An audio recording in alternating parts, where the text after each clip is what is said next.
I'm here with Paul Jordan, who's the business leader for Innovator Support and International from the Energy Systems Catapult. Hello Paul, you're here with us at Utility Week Live. Good to see you again, Alex. Just wondered if you could first of all tell us what the Energy Systems Catapult is working on right now. Great, well I'd say two of the big areas we work on is heat, smart heat, and also interoperability. So let me perhaps describe a couple of things we're doing in those areas first of all. So on the heat side, 20% of our emissions comes from domestic heat. So we're doing a lot of work on the back of our big Smart Systems and Heat program, effectively looking at how can the sector move towards things like heat as a service, energy as a service, to see how we can then unlock opportunities for decarbonisation of heat. We've got a lot of activities under that, one of which is a report we've launched today on our home energy dynamics tool. And this is a tool that allows you to look at the data in homes and see how you could have integrated solutions for retrofit. So looking at the opportunities of perhaps linking smart controls with better ways of doing installation in homes, and what that tool can do is help people to have their ideal transition pathway for different types of homes. And so we're delighted that that sort of tool can help industry. And then on the interoperability side, we recognise that digitalisation is absolutely critical, so we have a digital practice, and that looks at how do we acquire the right data, how we manage data, but also we've created a what we call a living lab, which is 100 homes with real people, interconnected, where we have control and monitoring capabilities. So that allows us to really understand how people utilise heat, for example, what they really value in their energy system, and that allows innovators also to not only test technology solutions but also innovative business models and solutions for the future. Now, just last week we held a network held a roundtable with the Energy Systems Catapult on the subject of obviously SMEs trying to engage with energy networks. I wondered if you could identify any particular digital startups that stand out as likely to make a big impact at the moment, or any particular SMEs in general who you feel as though are making an impact in the network space. Yeah, sure. Yeah, so we're seeing a lot of activity. And the Energy Systems Catapult, was set up ultimately to try and help the UK capture the opportunities from this transition in the energy space. So we do work a lot with, particularly in the digital energy space, and we've created one of my areas. It's called the Innovator Support Platform. That's really about helping innovators commercialise and develop. And this is relatively new for us. So last year we set up a pilot phase to test this model, this platform, to see how it could work, and we've worked with 6 SMEs in that pilot phase. So a couple of the companies that are quite interested in that space, so Evergreen is one. They're developing a virtual power plant, looking at how do you link into domestic energy activities, so particularly around flexibility. How do you aggregate that into what they term as a virtual power plant? We have another company in a similar sort of space but doing something a little bit different called Levelize, and they're looking at how do you optimize solar and battery energy storage and the combination of those, and how do you optimize that for usage of the storage capacity and also the generation that's coming from the solar panel. We're also looking at companies like Newville Grid Data who work with network operators, because getting much more higher fidelity data is critical for network operators to really optimize their system. So they have a clever way of producing much more granular and detailed data on the networks, and that's something we need to test. And then we're also working with a company called SigGen, who actually more on perhaps the hardware side, who actually put their system into houses, factories, that kind of thing, to actually tap into those flexibility assets and allow aggregators to then come on board and utilise that linkage to flexibility, and work out how do they then provide that perhaps with other commercial services on the system.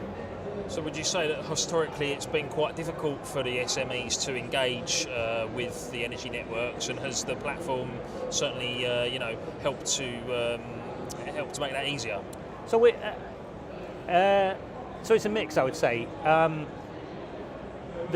some SMEs do find it difficult to engage, and we do work with organisations who are very good at engaging with the network operators, such as the Energy Innovation Centre, who have a tremendous track record of helping SMEs link into the network innovation competitions. But the gap that the innovator support platform is really filling is that innovators need to understand need to be able to navigate what that future energy system is going to look like. So the architecture of the future, the system of the future will look very different than it is today. Not only from a technology perspective, but also from a market perspective, a regulatory perspective, a policy perspective, and therefore we help them bring forward some of our skills and capabilities in things like consumer insights, business models, digital and data, system integration, to be able to couple that skills with some support from existing networks of incubators, accelerators that helps them more from a conventional business growth perspective.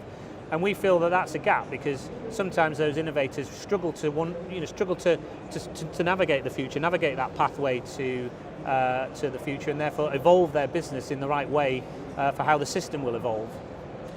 And one of the things that we're doing in Network is we're trying to shine a light on the network of the future and what that might look like. I mean, what from your experience, what do you think the network of the future could look like, and what are some of the key things, I suppose, or the key challenges that sit under that?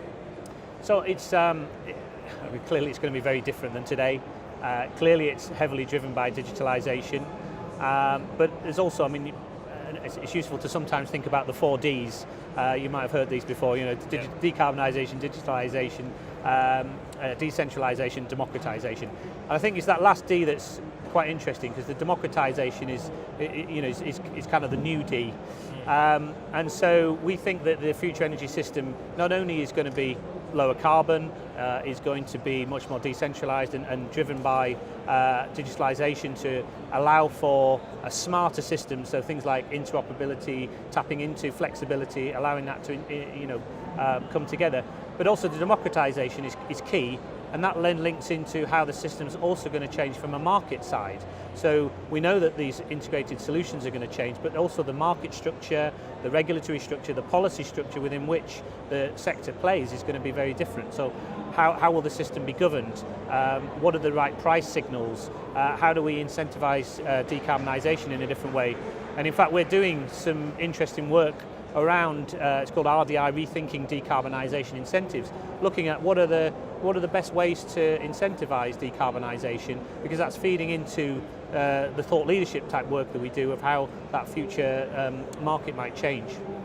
And do you think that, in this sort of changing energy system, that the regulator is well placed to try and keep up with that? Because it's quite challenging, isn't it? We're probably in a once in a generation transformation of the energy system, and regulation can sometimes, some people might argue, it can sometimes be a barrier to that change. Yeah. How do you get that balance right? So it's a heavily regulated market, as you know. But the interesting thing is the regulation starts to change when you get to what we call behind the meter. So at the consumer level, the societal level, there's a lot of changes that are happening that in relatively unregulated sort of space.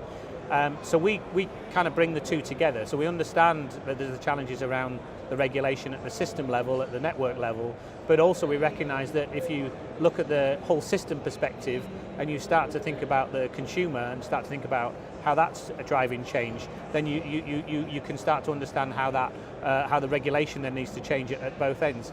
And part of our job, I think, is really providing the evidence behind what those changes might look like. And that it requires us to develop things like the right demonstration environments, like the Living Lab, working with real people in real homes.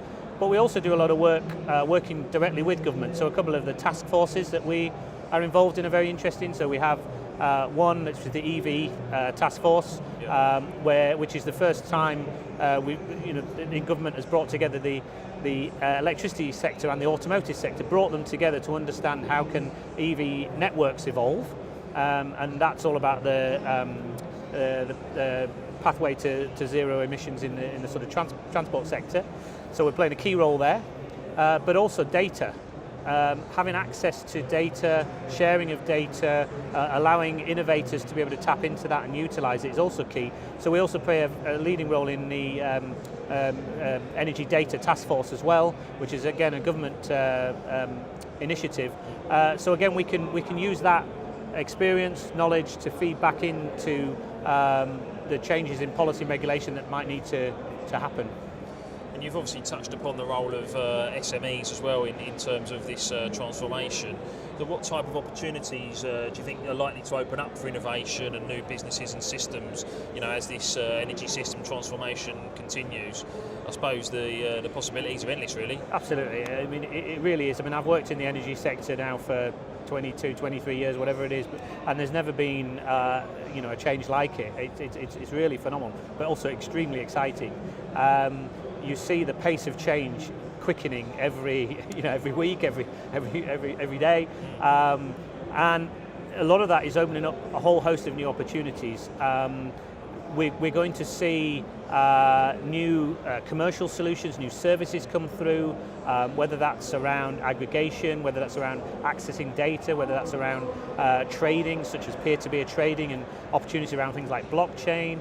You've got new technologies that will then be able to be promoted on the back of that, because the more flexible, smarter system we have, the better opportunity there is for the penetration of renewables, low carbon fuels, maybe hydrogen's got a role as well.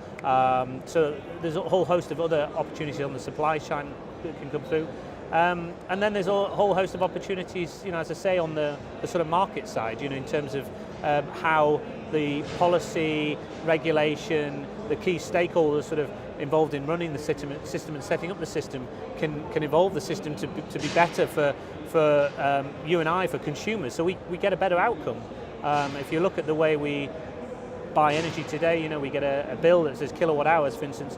Wouldn't it be wonderful to move to something that's more of a service model, where you basically get the service that you want, and as you do in many other sectors. So again, there's an opportunity for everybody to be a winner here, whether that's new innovators or consumers, to effectively have a system that gives them the outcome that they really want.